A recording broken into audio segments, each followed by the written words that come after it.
I'll just really come out and say it. I really don't like it when anime, games, or whatever kind of just throw out a character death like it ain't nothing, right?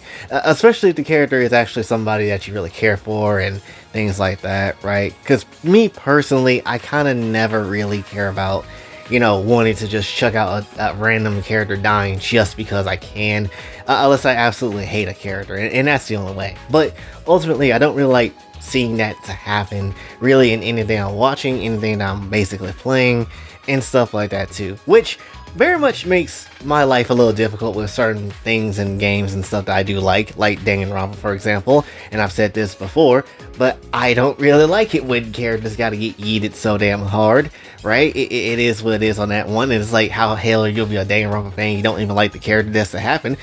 Like, yes, it's goofy and it's silly at times, but also I can still very much hate the idea of it to a point, right? It's a weird cycle when it comes down to it. It's like, I love Dangan, but also slightly hate that element of that, obviously characters has to die at some point in time because that's just how it is, right?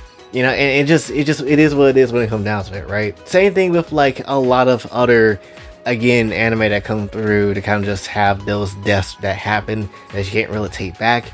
And essentially, it just is what it is when it comes down to it, right? And obviously, from a narrative standpoint, it's only, I feel like a death should really only happen unless that death is like, very much something impactful or important to carry a character forward or something like that, where it actually can hold a bit of weight to it. Just killing off a character just to kill off a character is just kind of whack in my opinion. I'll keep it very much stacked. And it's not like killing villain characters, right? Because obviously if you kill a villain character, then it's like whatever, right? Because ultimately they got to be the bad guy, they got to get yeeted at some point in time. It is what it is. Like, I'm not really shedding tears over someone like Frieza getting bombed on back in Namek when they first fought, right? I'm not really gonna shed any type of tears for something like that. I'm not gonna shed tears when Issei got effing killed by Cerberus gloriously and then ultimately was out of the series for like a few good seconds, right? Like, I'm not gonna shed tears for moments like that.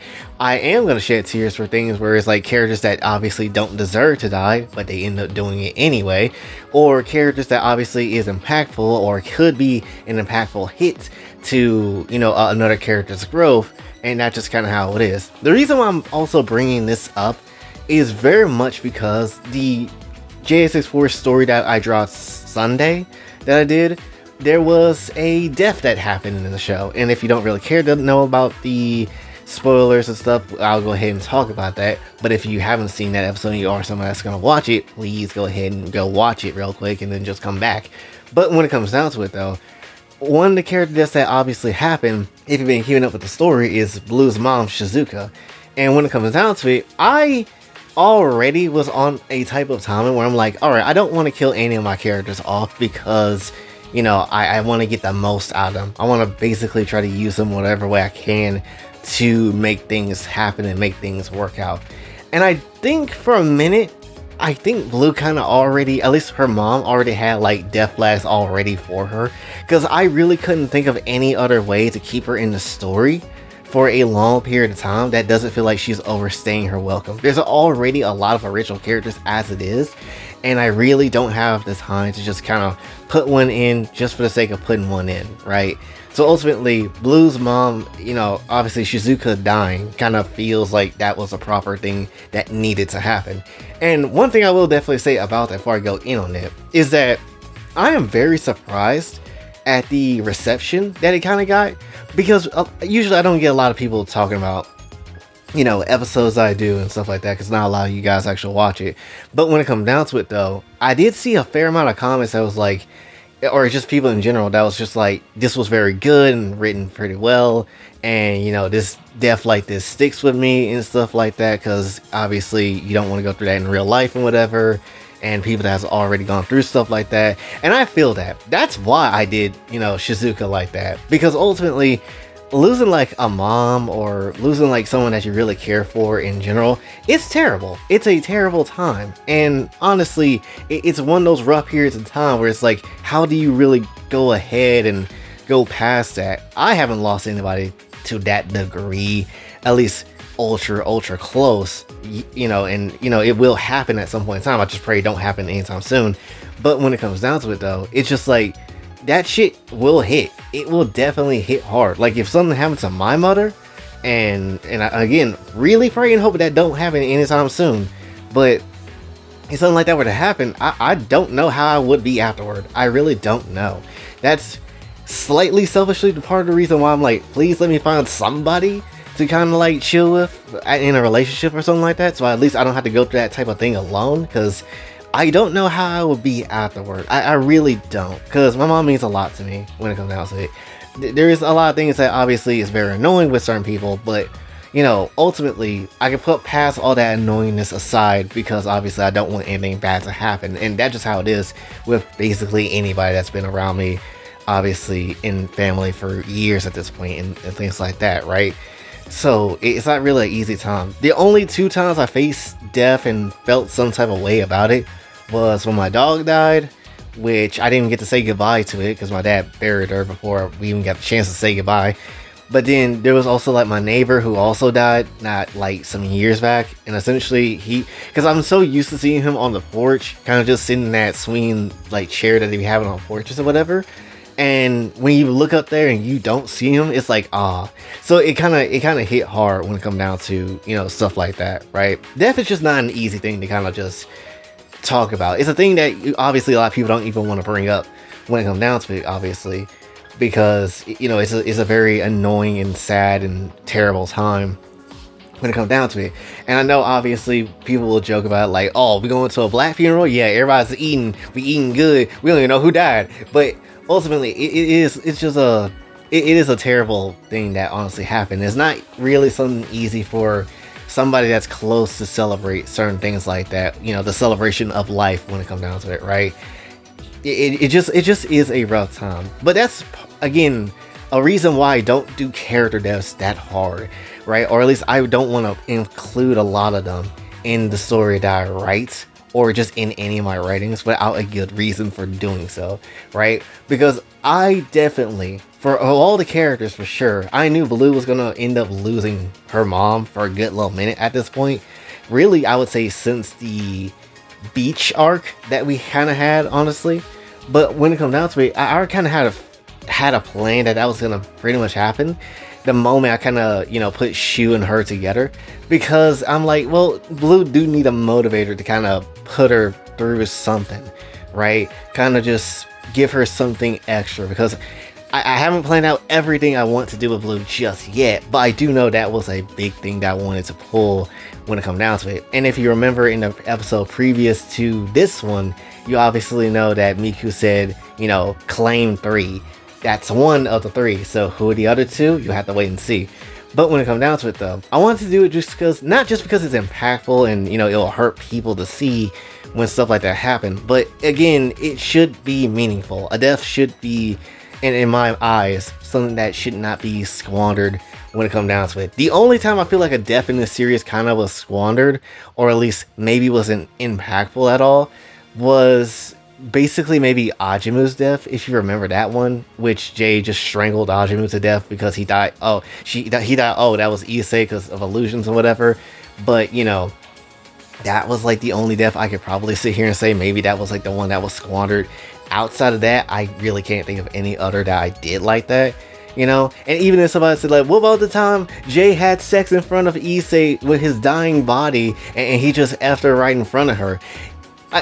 To be fair, that's just because I hated the dude. To be fair, I hated the man's, right? We all know this. If you've been on the channel long enough, you know I hate Issei. So of course it's not surprising that yes, while he's dying on the floor, yes, Jay's railing Koneko in the back, because why the hell wouldn't he? As he's dying, at his last breath, the last thing he sees is BBC going to his favorite cat. Of course that makes sense. But ultimately though, I don't feel like that was a squandered one. I feel like that one was just, something I've always wanted to do because I'm an ass like that in that sort of regard. But ultimately though, it is what it is still, right? Again, most character deaths ain't gonna be like that. Plus, to be real, again, they should be meaning something to the character. If it's not really progressing a character, or if it's not really gonna do anything impactful, I don't really see a point of doing a death like that, much less even making a character to get put into the show, create them, and then let them go through something, right? And that's just ultimately how it is. A lot of stuff in shows and in writing needs to have reasons for those things to happen, and because if they don't have a reason for them to happen, they just have them because they can, like a lot of Western writing, then to keep it very much static, it's kind of pointless, right? It kind of is. Like, if that's like if somebody says like, oh, there's this disease that's going around, and it's going to infect a lot of people, and you're not infected, or at least you think you're not, but it's later revealed that you are always like that, it kind of loses meaning into the whole story, right?